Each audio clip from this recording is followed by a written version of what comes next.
The Storyteller presents. Hi guys, welcome to our channel the story teller. आइए कहानी के अगले भाग की शुरुआत करते हैं। शिव मंदिर। शिवलिंग के सामने एक लड़की सुर्ख लाल जोड़े में खड़ी भगवान से प्रार्थना कर रही थी, या शायद शिकायत करने में व्यस्त थी, क्योंकि उसकी आंखें बंद थीं और उन बंद आंखों से आंसू लुढ़क कर उसके चेहरे पर बिखर रहे थे। हालांकि वो बेहद खूबसूरत थी, या यूं कहें कि खूबसूरती की मिसाल थी। उस पर से वो शादी के जोड़े में थी, मगर फिर भी चेहरे पर खुशी का कोई नामो निशान नहीं था और उन पर गहरी उदासी ने अपना कब्जा जमाया हुआ था। पुजारी, जो काफ़ी देर से उसको देख रहा था, उसके पास आता है, उसके सिर पर हाथ फेरते हुए बोलता है, तुम यहाँ पर इस तरह से क्यों खड़ी हो? क्या तुम्हारे साथ कुछ हुआ है जो तुम्हारे चेहरे पर अपने विवाह के दिन इतनी गहरी उदासी छाई है?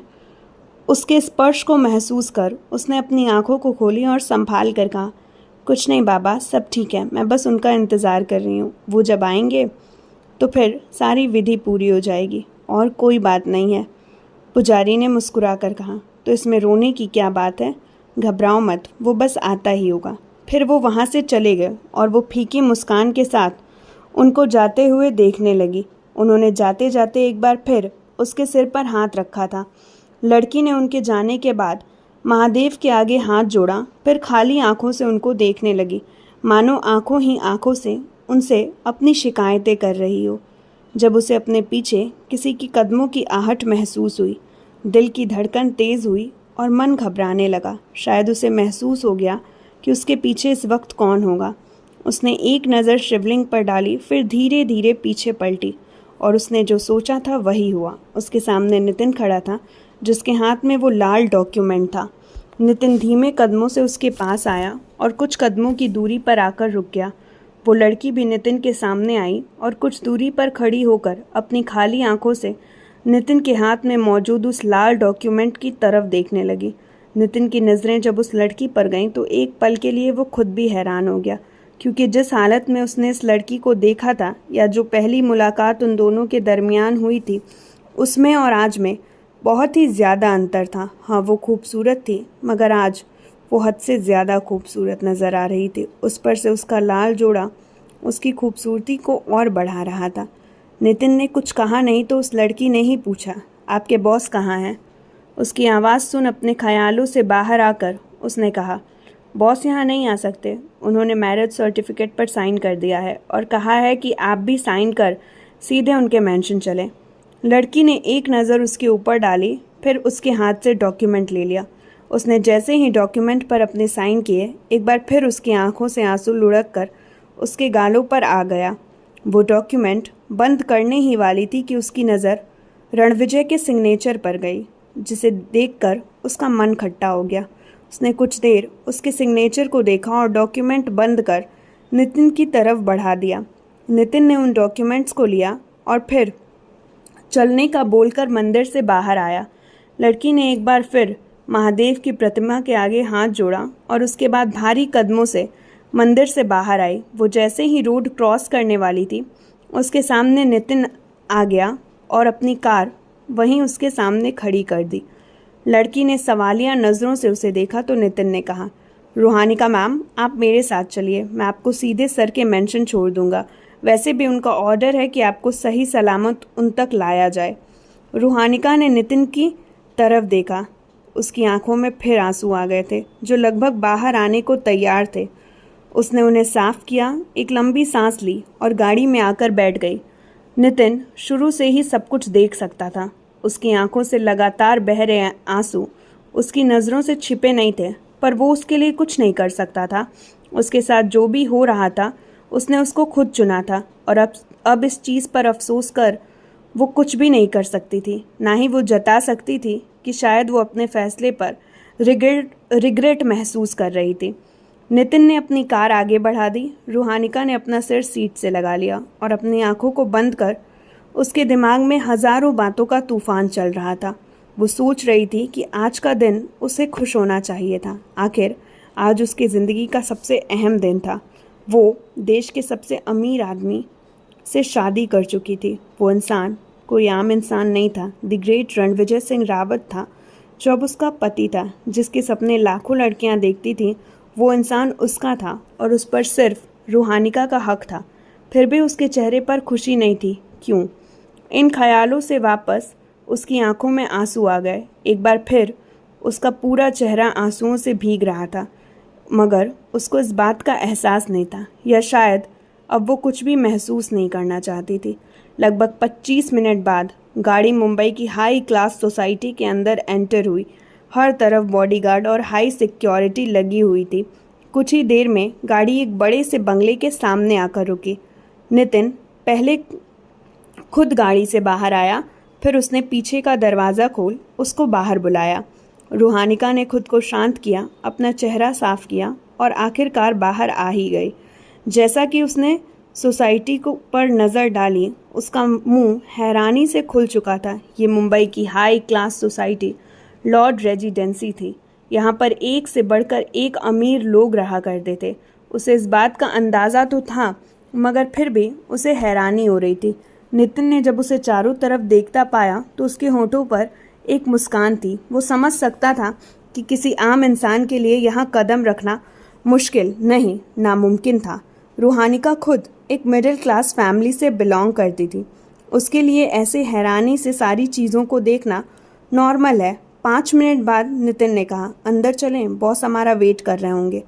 रूहानिका ने उसकी तरफ देखा और बुरी तरह हड़बड़ा गई और झेप कर अपनी नज़रों को नीचे कर लिया। फिर धीरे धीरे उसके साथ चलने लगी। नितिन जैसे ही बंगले का गेट खुलवाया, रूहानिका का चेहरा फिर हैरानी से खुल गया। उसकी आंखों के सामने एक खूबसूरत सा आलीशान बंगला था। बंगला के ठीक आगे एक बड़ा सा गार्डन, गार्डन के बीचों बीच एक आलीशान फाउंटेन और उसके इर्द गिर्द झूले। उससे थोड़ी दूरी पर एक बड़ा सा गैराज, गार्डन में तरह तरह के फूल जिसकी खूबसूरती उसकी शोभा बढ़ा रही थी।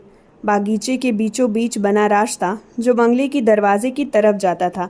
नितिन आगे आगे और रूहानिका उसके पीछे आगे बढ़ रही थी। वो अपने आसपास के नज़ारों को देखते हुए रणविजय का आकलन करने की नाकामयाब कोशिश कर रही थी। नितिन सिक्योरिटी पासवर्ड से दरवाजे को खोलता है और रूहानिका को अंदर आने को कहता है। रूहानिका जैसे ही घर में दाखिल होती है, दोबारा वो हैरान हो जाती है। बंगला जितना बाहर से खूबसूरत था, उससे कहीं ज़्यादा खूबसूरत व आलीशान और महंगा अंदर से था। घर का इंटीरियर बहुत ही खूबसूरत था। लिविंग एरिया में एक बड़ा सा सोफ़ा सेट था, उसके बीचों बीच टेबल थी। लिविंग एरिया के राइट साइड पूजा रूम था, लेफ़्ट साइड डाइनिंग एरिया और किचन। लिविंग एरिया से दोनों साइड 2 सीढ़ियाँ ऊपर की तरफ जाती थी, जहाँ फर्स्ट फ्लोर था, और फर्स्ट फ्लोर की राइट साइड एक और सीढ़ी थी जो ऊपर की ओर जाती थी। रूहानिका घर का एक एक कोना घूम घूम कर देख रही थी। वहीं नितिन साइड में खड़ा उसको देख रहा था। उसकी हिम्मत नहीं थी कि वो कुछ कहे। हाँ, कुछ देर पहले वो एक आम लड़की थी, मगर अब वो उसकी बॉस की वाइफ थी, यानी कि उसकी मैडम। वो उसे कुछ भी करने से मना नहीं कर सकता था। अब इस पूरे मेंशन पर उसका आधिपत्य हासिल हो चुका था। तभी रूहानिका घूमते घूमते टेबल से जा टकराई। उसके पैर में चोट लग गई और वो बुरी तरह चीखने लगी। नितिन भागकर उसके पास आया और कहा, मैम, क्या आप ठीक हो? रूहानिका ने सिर हिलाया। नितिन ने उसे सोफे पर बैठने में मदद की। रूहानिका के बैठते ही नितिन ने गायत्री काकी को आवाज़ लगाई। वो महिला 31 से 35 साल की थी। वो किचन से लगभग भागती हुई आई और उसकी नज़र रूहानिका पर गई। चेहरे पर मुस्कान आ गई। नितिन के पास आते हुए उन्होंने धीरे से पूछा, यही है क्या हम सबकी बहू रानी? उन्होंने सिर हाँ में हिलाकर जवाब दिया। रूहानिका ने निगाहें नीचे कर ली। गायत्री काकी ने मुस्कुराकर उसकी तरफ देखा और धीरे से आईं। इससे पहले नितिन कुछ कहता या वो कुछ पूछती, नितिन ने उनको रोकते हुए कहा, काकी, बॉस कहाँ हैं? काकी ने उदासी से कहा, वो घर आए थे मगर वापस उनका ज़रूरी फ़ोन आ गया और वापस चले गए। हमने उन्हें रोका मगर वो नहीं माने। काकी की बात सुनते हुए रूहानिका के चेहरे पर उदासी आ गई।